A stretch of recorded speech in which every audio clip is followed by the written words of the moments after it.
Amém, pastor Gustavo, obrigado. Bom dia, meus irmãos. É com muita alegria que nós estamos aqui. Aqui é a nossa casa e é muito bom rever irmãos e nós trazemos a gratidão da PIB em Canela, a nossa gratidão por cada oração, por cada mensagem, por cada irmão que responde os nossos boletins informativos que enviamos mensalmente ou a cada 2 meses. Cada mensagem que chega, Deus acalenta o nosso coração, nos encoraja, e ali nós estamos representando a Igreja Batista em Mata da Praia, servindo ao Senhor ali na revitalização da PIB em Canela e também na expansão do Evangelho nas terras gaúchas, um estado onde nós temos pouquíssima representação evangélica. Nós temos 497 municípios no Rio Grande do Sul e nós temos apenas 115 trabalhos batistas em todo o estado. Esse número assusta, né? E se nós pensarmos então que desses 115, a maioria está em Porto Alegre, em Caxias do Sul e em Santa Maria. Então, seguramente nós temos mais de 400 municípios gaúchos que não têm nenhuma igreja batista sequer. E aí você vai falar, não, pastor Diego, mas nós temos presbiterianas. Se nós olharmos para todo o estado do Rio Grande do Sul, nós temos menos de 60 igrejas presbiterianas no Rio Grande do Sul. Se nós pegarmos todas as igrejas evangélicas de Gramado e Canela, 2 cidades que juntas somam aproximadamente 90 mil habitantes, nós temos, no máximo, todas as igrejas, neopentecostais, pentecostais, vamos colocar até aquelas igrejas, entre aspas, que nós sabemos que são seitas, e colocarmos todas juntas, nós não passamos de 5 mil pessoas.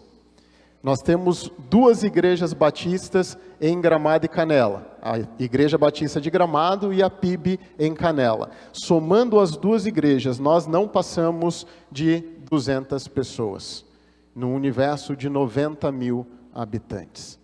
Nós estamos na faixa territorial Nordeste Gaúcho, que é considerado uma das faixas menos evangelizadas do Brasil, juntamente com o sertão do Piauí. Então temos muito a fazer, e eu quero mostrar algumas fotos de algumas coisas que aconteceram nos últimos meses, e talvez os irmãos estão curiosos para saber como foi a nossa vida nos últimos 4 meses, desde que as comportas do céu se abriram sobre nós e muita chuva caiu. Então pode passar o próximo slide, por favor. Esse aí é um trabalho que eu faço paralelo ao ministério, junto à igreja, um trabalho onde eu viajo a algumas cidades do Rio Grande do Sul, também alguns estados do Brasil, juntamente com outros pastores espalhados por todo o Brasil, onde nós treinamos liderança de igreja para aconselhar biblicamente. Então nós temos viajado junto com um grupo de pastores a vários estados do Brasil, e essa foto foi no extremo sul do Rio Grande do Sul, na cidade de Rio Grande, na semana do dia 1º de julho, desculpa. Eu sou ruim com números, tá? Então tenha paciência comigo. Pode passar o próximo slide, por favor. Quero mais mostrar e focar nessas fotos. Os irmãos acompanharam pelo noticiário o que aconteceu ali no Rio Grande do Sul, uma situação sem precedentes no Brasil. Tivemos uma situação muito parecida uns dias antes aqui no Espírito Santo, mas em uma região muito pequena do nosso estado. O que aconteceu ali no Rio Grande do Sul, dos 497 municípios do estado do Rio Grande do Sul, 471 municípios foram atingidos diretamente pela forte chuva que se abateu sobre o nosso estado. E a sensação que nós tínhamos enquanto chovia nos primeiros 4 a 6 dias, era literalmente que nós estávamos vivendo o que o texto bíblico relata da situação de Noé e a arca de Noé, que as comportas dos céus haviam se aberto sobre nós. E era assustador, e logo no sábado da primeira semana, um pastor batista, pastor Wilson Porte Júnior, da Primeira Igreja Batista de Araraquara, em São Paulo, pediu para que eu fizesse um vídeo, e ele iria divulgar na igreja e nas suas redes sociais. E aquele vídeo começou a ser disparado por todo o Brasil, e chegou também a vários países, vários países da América Latina, da América do Norte, também da Europa, e irmãos de todo o mundo começaram a fazer contato e a enviar recursos para que nós pudéssemos, então, agir em prol dos necessitados. E nós, então, trabalhamos bastante durante aproximadamente 2 meses e meio, quase 3 meses, e ali na primeira foto à esquerda, você tem a Michele, com um grupo de irmãos, onde eles estavam separando doações que chegavam, cobertores, roupas de frio, para que nós pudéssemos levar até as cidades atingidas. Na foto à direita, a foto maior ali, a sua direita também, né? O Alan, nosso irmão da igreja, nutricionista, que coordenou um grupo de irmãos que nós produzíamos marmitas para levar até as cidades atingidas. Imagina que as pessoas perderam literalmente tudo, desde a sua roupa, seus documentos, seus utensílios, seus eletrodomésticos, suas casas, e elas não tinham como cozinhar, e também os voluntários que iam até as cidades não tinham como comprar comida. Porque, por exemplo, a cidade de Três Coroas, que fica a 30 quilômetros de Gramado, ela ficou 85% submersa, e todo o comércio no centro da cidade ficou submerso. Então não havia como fazer comida, não havia como comprar comida em toda a cidade. Então nós íamos com 2 carros, com um grupo de voluntários para passar o dia ali ajudando na limpeza e também fazendo distribuição desses marmitex e de outras doações que levávamos. Embaixo, 2 famílias que nós pudemos ajudar ali embaixo da foto da Michele. Na foto, a Fran com o Noah. A Fran era moradora de uma região da cidade de Gramado, a única região que foi severamente atingida, onde 50 casas foram completamente destruídas, e o solo daquela rua, paralela à rua da nossa casa, foi comprometida e o solo cedeu, e 50 casas foram condenadas. Aquela região não vai poder mais ser usada para construção. E a Fran, a casa dela foi uma das mais atingidas, ela estava grávida de 8 meses, e ela e o marido conseguiram salvar o enxoval do Noah, e deixaram na casa de um vizinho para buscar posteriormente. E quando eles voltaram para buscar, uns 2, 3 dias depois, o vizinho vendeu ou sumiu com todo o enxoval do bebê. O ser humano é difícil, né? E aprove a Deus que nós conhecemos a história da Fran, e nós começamos então a cuidar da Fran e da sua família. E pela graça de Deus nós conseguimos compor todo o enxoval e entregar um enxoval novo, como nós gostaríamos que fosse com os nossos filhos. E então ali, depois que o Noah nasceu, a Fran convidou a Michele para tomar um café. A Michele foi ali ter um tempo com a Fran, orou pela Fran e pôde apresentar o Evangelho de Jesus a essa família também. Do lado da foto da Fran, a foto do seu Gabriel e a dona Rosane, num bairro em São Leopoldo. Nós trabalhamos juntos com a PIB de São Leopoldo, apoiando algumas famílias no bairro Vincentina, o bairro mais atingido da cidade. E nesse bairro as casas ficaram submersas por 45 dias. E quando nós chegamos ali, então, as águas já tinham baixado, as ruas eram intransitáveis. Pode passar o próximo slide.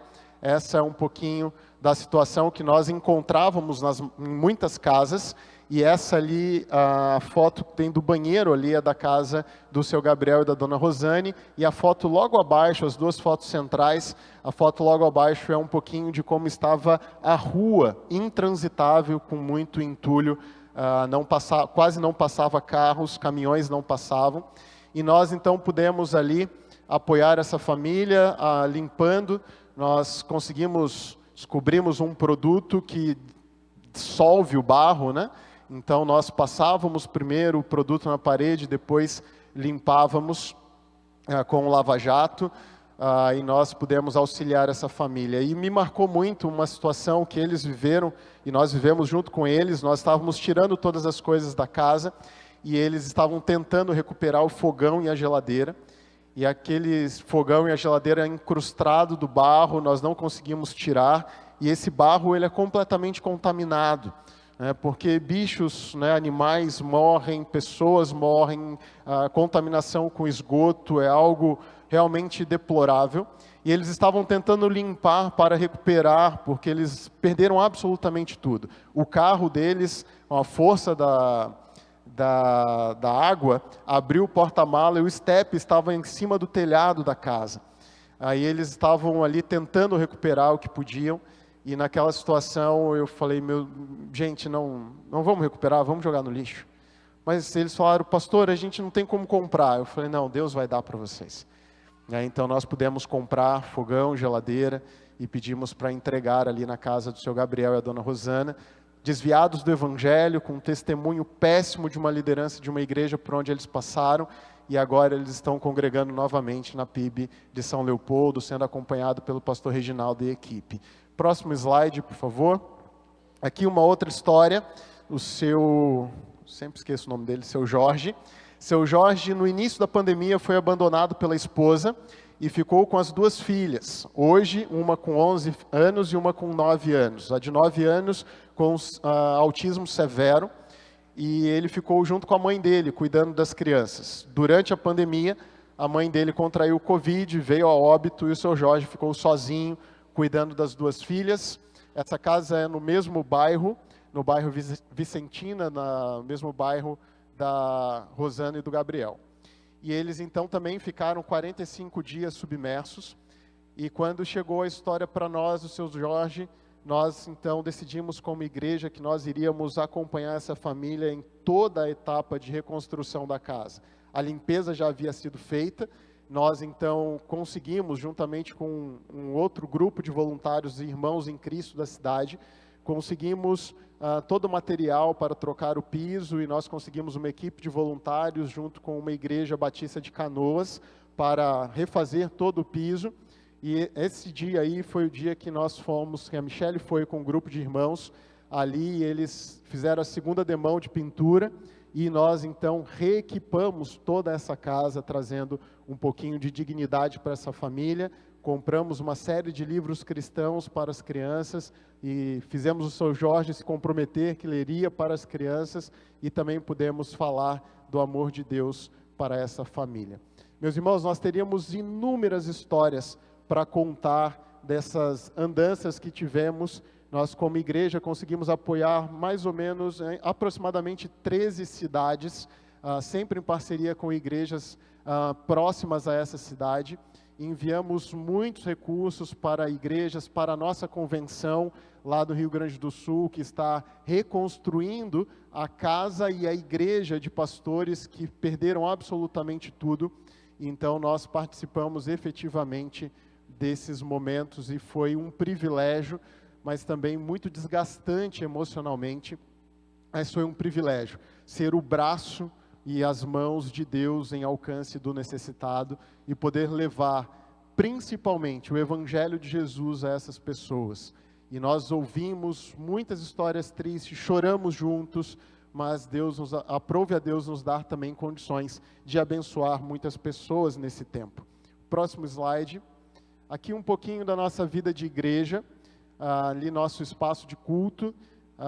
Peço que você comece a orar. Nós temos um espaço de culto que cabe apertadinho, bem apertadinho, 70 pessoas. O pastor Gustavo, o irmão Adson, conhecem ali também a Rosana, conhecem ali o nosso espaço. E nós já estamos, para a glória de Deus, trabalhando no nosso limite.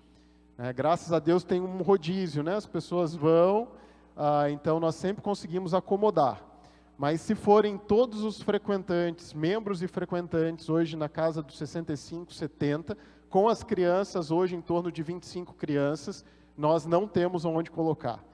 Graças a Deus o terreno é nosso, nós temos um terreno de 720 metros quadrados, e em breve vamos começar o desafio de ampliar o nosso espaço. E o sonho é levantar um prédio de aproximadamente 1.200 a 1.300 metros quadrados, onde nós possamos cultuar o nosso Deus, expandir o trabalho ali em Canela, bem como ser uma igreja aberta para a sociedade, para a comunidade e o entorno, com projetos de esportes, artes marciais, projetos de escola musical. Nós já começamos uma escola de musicalização infantil e canto na igreja. Há 2 meses nós iniciamos esse projeto e queremos ampliar os projetos com escola de inglês, aulas de informática, para alcançar a nossa comunidade. Também à sua direita, no alto da tela, um grupo de mães, mulheres, junto com as crianças, numa tarde ensolarada, que são poucas em Gramado, aproveitando o sol e o calor, para levar as crianças para brincar no parque, ali também ter um tempo de comunhão. As 2 fotos embaixo, à sua esquerda, um tempo do pastor com as crianças, né? As crianças foram dormir lá em casa, 3 amiguinhas das crianças foram dormir lá em casa para uma noite de pijama e dar uma folga para os pais poderem ter um Vale Night, que é importante, né? E aí elas resolveram fazer um montinho no pastor, né? Então estou eu ali no meio delas, foi uma noite muito agradável. E à direita, a nossa despedida do nosso líder do Ministério de Louvor e Adoração. Ore por isso também, para que Deus levante um novo líder. O Felipe esteve conosco durante aproximadamente 2 anos, mas precisou voltar para a sua cidade para cuidar da sua sogra, que está muito debilitada. Então nós estamos agora com a Michele à frente do Ministério de Louvor e Adoração, mas o nosso desejo é que ela passe esse ministério muito em breve para um outro líder que formaremos na igreja. E nós só podemos fazer tudo isso. Peço que passe o próximo slide, por favor. Aí tem os nossos contatos, você pode anotar, vai ser um prazer poder falar com você, ali o meu WhatsApp e também as nossas redes sociais. E ali uma foto da igreja no aniversário da Michele, toda a igreja reunida. Meus irmãos, nós só podemos fazer o que temos feito ali, porque Deus tem usado a sua vida, a vida da nossa igreja e a vida de muitos irmãos por todo o Brasil para nos sustentar ali. As igrejas gaúchas, em torno de 90% das igrejas gaúchas não conseguem sustentar integralmente o seu pastor. É uma realidade financeira muito dura das igrejas. Então hoje a nossa igreja, ela nos auxilia basicamente com o valor do nosso aluguel, um pouquinho mais. E nós vivemos então de mantenedores, irmãos que colaboram mensalmente com o nosso sustento. E se você quer se envolver com o nosso ministério de maneira financeira, eu gostaria de te dar uma oportunidade para você, uma oportunidade de Deus, para você exercer o seu dom de generosidade, contribuindo com o avanço e a expansão do reino de Deus ali na Serra Gaúcha. E para isso nós precisamos de alguns dados seus para que possamos providenciar os boletos ou fazer contato com você para dizer como vamos fazer isso. E então tem um grupo de jovens liderados pelo Márcio, que está a posto agora para que, se você quiser participar do nosso sustento, eu te peço para que se coloque de pé, para que o Márcio possa te entregar uma fichinha. O Márcio não, a Carol está ali, ó. A Carol está ali junto com mais algumas irmãs. Então, se você quer participar do nosso sustento, eu peço para que você se coloque de pé e vai chegar até você uma fichinha. E eu te peço que você preencha essa fichinha e nos entregue no final do culto, tá bom? Para que nós possamos fazer contato. Tem aqui na frente e tem um irmão ali atrás, mais irmãos têm levantado a mão. Você pode se colocar de pé e a fichinha vai chegar até você nesse momento.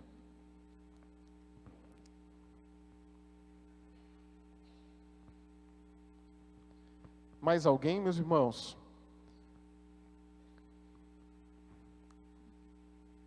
Carol, ali também, aqui, do seu ladinho aí, à sua direita. Carol, atrás de você.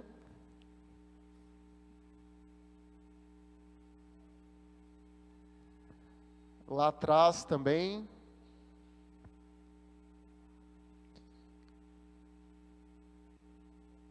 Meus irmãos, muito obrigado. Na galeria também temos 2 irmãos ali em pé na galeria. Quem puder fazer chegar lá na galeria também, por favor. Alguém pode levar na galeria? Acabou? Tá, então, ainda tem ali, a irmã vai levar ali na galeria. Já está chegando aí, tá bom? Meus irmãos, muito obrigado. pela generosidade, pelo comprometimento. Isso tem sido bênção de Deus nas nossas vidas. Agora eu gostaria de te convidar a abrir a sua Bíblia no livro de Eclesiastes, capítulo 3, verso de 1 a 8.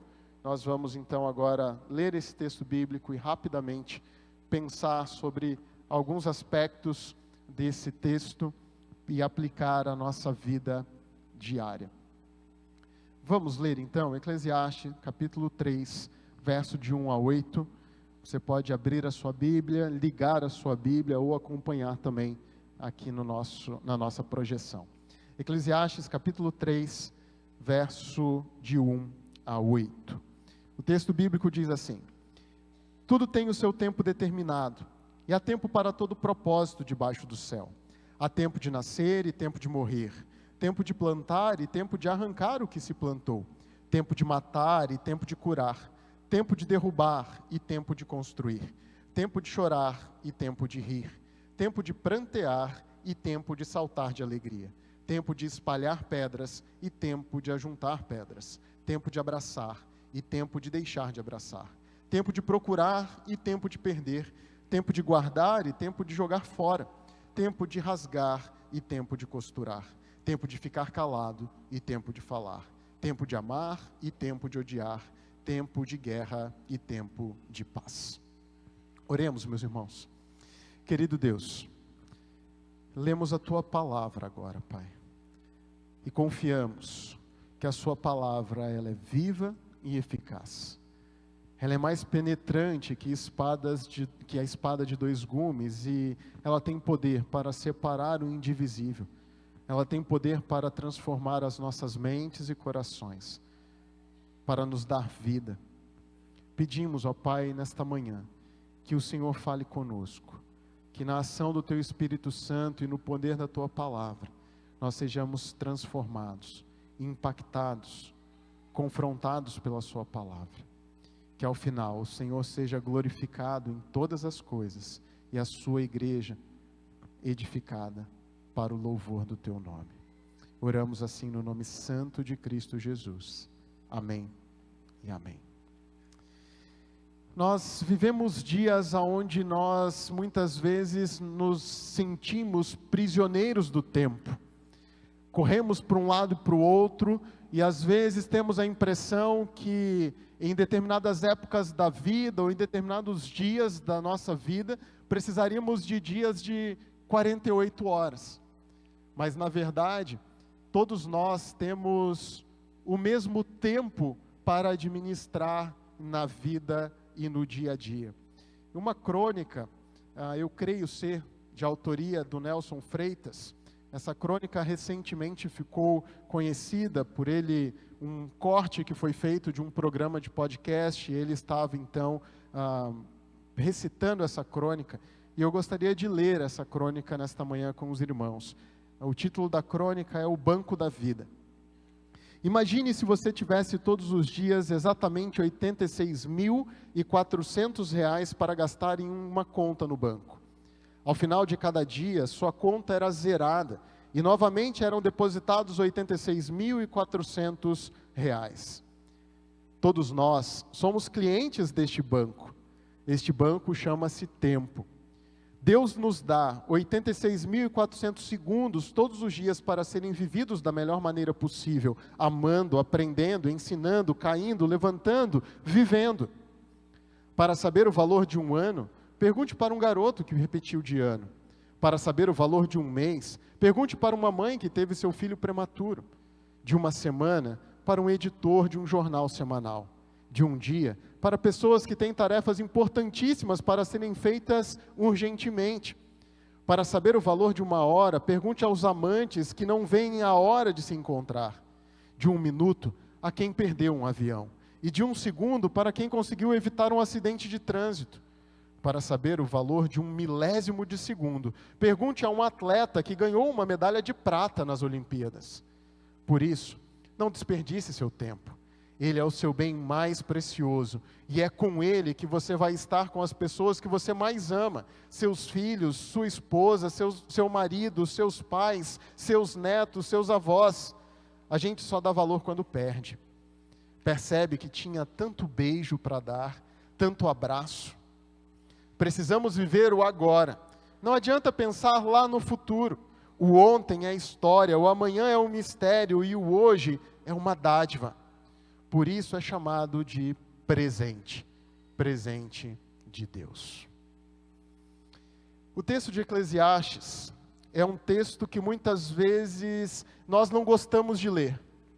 Alguns de nós acham o tom do livro um tanto pessimista, fatalista, um tanto quanto nebuloso.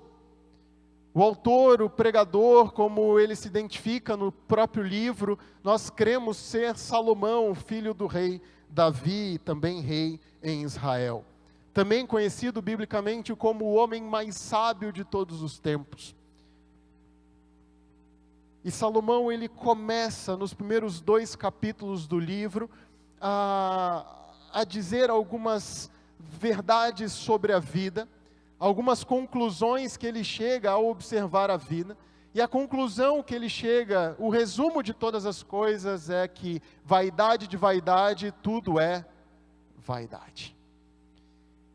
E observando os primeiros capítulos, Salomão vai falar que não faz sentido o trabalho debaixo do sol.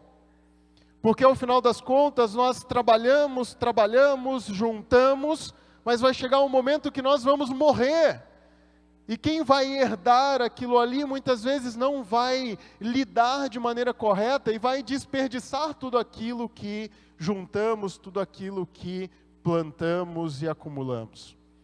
E Salomão, a vida de Salomão comprova isso, porque depois de Salomão, o que acontece com os reis de Israel? Salomão é o último rei do Reino Unido. Depois de Salomão, os filhos brigam e o reino é dividido, a nação fica dividida, e nós vemos então muitos reis fazendo aquilo que desagradava a Deus.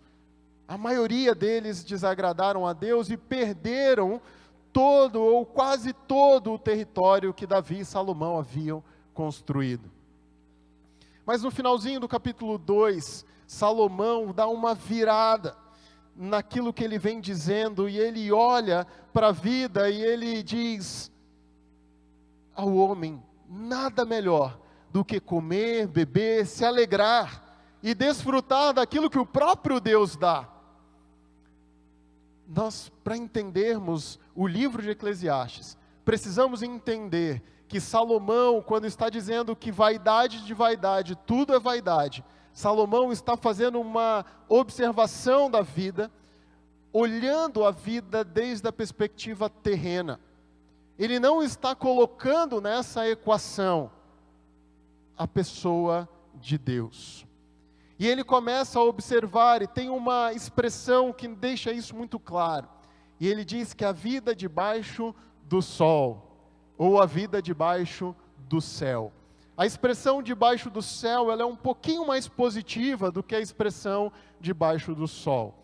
Porque quando Salomão coloca a expressão debaixo do céu, no capítulo 5 de Eclesiastes, ele vai dizer que Deus está nos céus. Então, quando ele faz essa utilização da expressão debaixo do céu, ele está lembrando que Deus está nos céus e que Deus é soberano sobre a vida. E ao chegar no capítulo 3, então, Salomão começa dizendo que há tempo para tudo debaixo do sol. Nada, ou melhor, debaixo do céu, nada acontece sem a permissão e sem o controle perfeito de Deus. Sequer um fio de cabelo para os carecas como eu cai da nossa cabeça sem que Deus permita. Nem sequer uma folha cai de uma árvore sem que Deus permita. Deus é soberano sobre todas as coisas. Mas quando nós observamos esse primeiro versículo de uma maneira, com um olhar debaixo do sol, sem considerar Deus na equação, nós chegamos a uma conclusão de que vale a vida? Se tudo tem o seu tempo determinado, por que eu vou estudar? Por que eu vou me apaixonar e amar e casar? Por que eu vou construir? Deus já determinou tudo. Por que eu vou sonhar?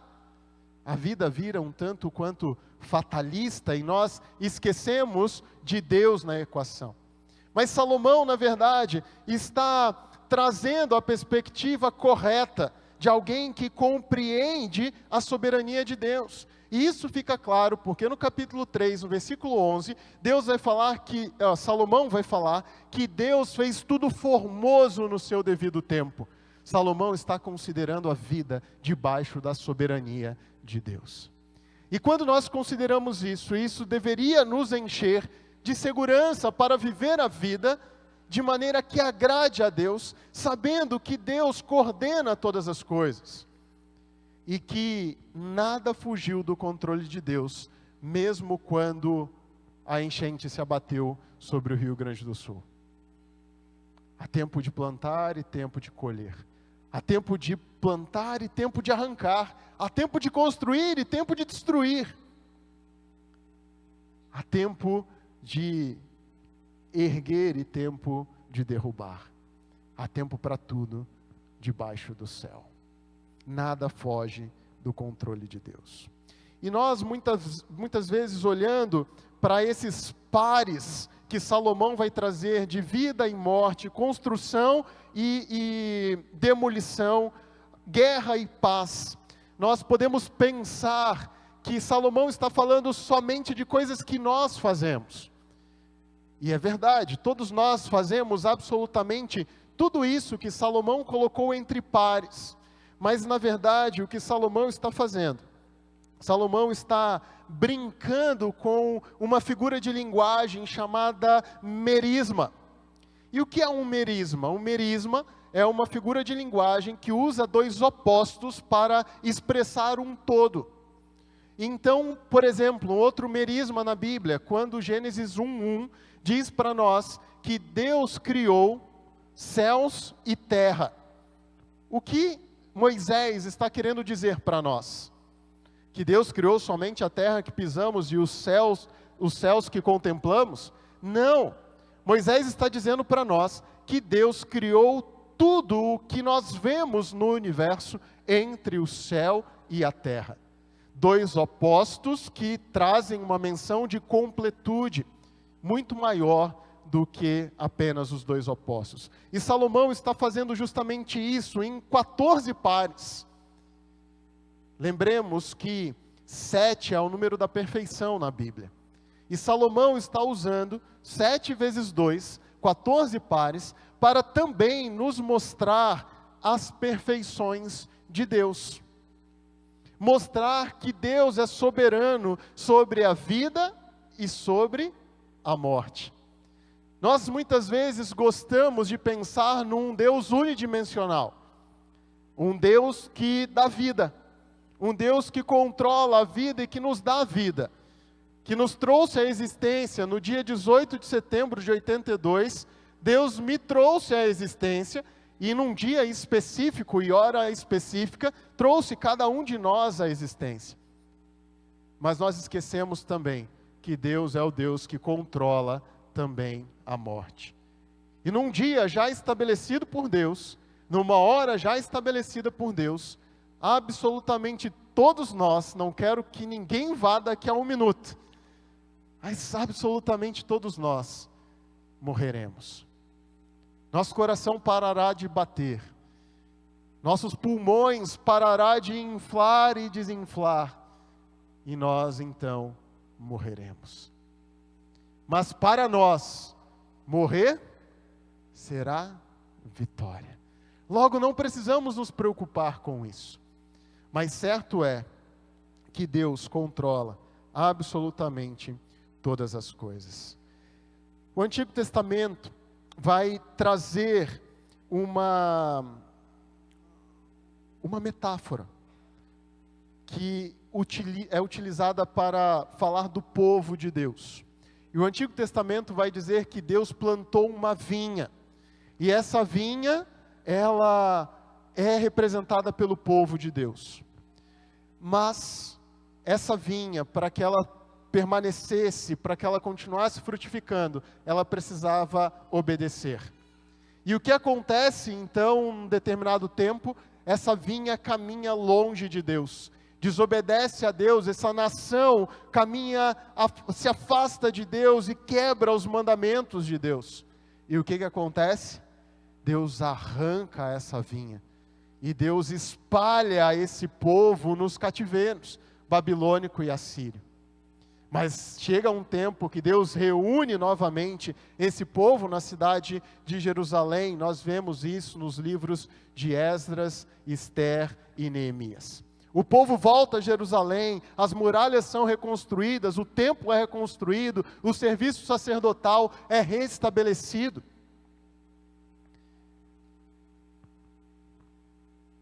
Deus controla o tempo. E aqui nós vemos em todos esses pares, nós vemos as perfeições de Deus. Mas nós precisamos lembrar também de Jesus Cristo, que é Deus com o Pai. Na Santíssima Trindade, Deus Pai, Deus Filho e Deus Espírito Santo. E então todas as perfeições que encontramos no Pai, também encontramos no Filho. O Novo Testamento vai nos dizer que Jesus é a expressão exata do ser de Deus. O próprio Senhor Jesus expressou aos seus discípulos e disse: quem vê a mim, vê o Pai. Então, Jesus é o dono do tempo. Na plenitude dos tempos, Jesus nasceu. Viveu entre nós e no dia exato, Jesus morreu. E ele havia prometido, ele havia dito para os fariseus: olha, derrubem esse templo que vocês estão vendo, e no terceiro dia, em 3 dias, ele será reconstruído. E no tempo exato, cumprindo a profecia do Velho Testamento, Jesus ressuscita ao terceiro dia e vence a morte. Ele é dono da vida e da morte, assim como o Pai. Mas também Jesus, ele controla a nossa vida. Ele reúne para si um povo. E em Jesus agora, a vinha é replantada. Esse povo é refeito. Lembra de João 15:5? Eu sou a videira e vós sois os ramos. E Jesus então nos enxerta a videira verdadeira. E agora então nós fazemos parte desse povo, comprado por um sangue especial, com um destino eterno numa cidade especial, chamada Nova Jerusalém, aonde viveremos eternamente ao lado de um Deus maravilhoso e soberano. Meus irmãos, e o que podemos aprender disso tudo? Deus controla o tempo.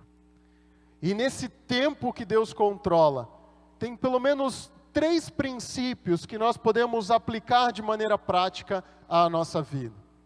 Em primeiro lugar, devemos esperar pelo tempo de Deus. A palavrinha que Salomão usa para tempo aqui, não é a palavra que deriva o nosso tempo que vivemos controlado pelo relógio. O tempo cronometrado ou o tempo cronos. Não é esse tempo que passa.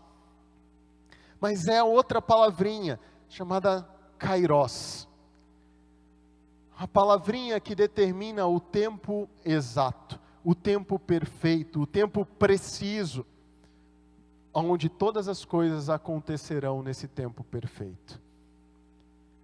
E a pergunta que fica é: você tem perguntado para Deus qual é o tempo de Deus para a sua vida? E muitas vezes nós fazemos muito essas perguntas quando estamos nessa idade, dos jovens, adolescentes. É tempo de fazer pré-vestibular, é tempo de fazer qual faculdade, o que vou fazer, para o resto da minha vida, o que decidir, ou é tempo de casar, é tempo de namorar. Mas quando ficamos mais experientes, precisamos perguntar a Deus também: é tempo de quê na nossa vida? E aqui eu olho e eu vejo vários irmãos que foram muito marcantes na minha vida. Na época da PIB de Vitória. Eu esqueci de dizer isso no início da minha fala, mas eu sou capixaba e cresci na PIB de Vitória. Desde os 4 anos de idade até ser enviado para o campo, ser ordenado ao ministério pastoral. E eu olho aqui e vejo vários irmãos que estavam ali na PIB de Vitória naquela época e foram importantes na minha vida. E naquele tempo, era tempo desses irmãos investir na vida de crianças, de adolescentes, de juniores, de jovens, como eu cresci ali e fui impactado por esses irmãos. Mas qual é o tempo de Deus para a sua vida hoje? Talvez você já está numa idade que é o tempo de mentorear jovens, de acompanhar jovens, de investir em jovens, de mentorear. Eu vejo aqui alguns irmãos que foram líderes da PIB de Vitória, vice-presidentes da PIB de Vitória. Por que não trazer um jovem para perto e ensinar o que é viver igreja e o que é administrar uma igreja? Bem como os irmãos da igreja aqui da Mata da Praia, que hoje fazem parte da diretoria da igreja e que por vários anos têm administrado essa igreja. Por que não trazer um jovem para perto e ensinar o que é a vida de igreja? Ou talvez um jovem recém-casado, pegar um casal de namorados, trazer para perto e ser instrumento de Deus na vida desses jovens. O tempo de Deus para a sua vida. Na dúvida, pausa um pouquinho. Pergunta para Deus: Deus, qual é o seu tempo para a minha vida hoje? Busque saber o tempo de Deus. Não lute contra Deus, porque tudo tem o seu tempo determinado debaixo do céu. Em segundo lugar, viva toda a sua vida sabendo que há um tempo para morrer. Busque o tempo de Deus, o tempo perfeito de Deus para a sua vida. E enquanto vive esse tempo, lembre-se que um dia você vai morrer. E quando você morrer, para onde você vai? Qual é o seu destino eterno? E agora eu faço a mesma pergunta que eu fiz para os adolescentes no Algo Mais quinta-feira. Se você morresse agora, qual seria o seu destino eterno? Pastor, eu sou membro da igreja há muito tempo. Pastor, eu cresci na igreja. Pastor, eu sou líder da igreja. Pastor, eu sou professor de EBD. Desculpa, meu irmão, mas não é essa a pergunta. Com toda sinceridade, me entenda, problema seu.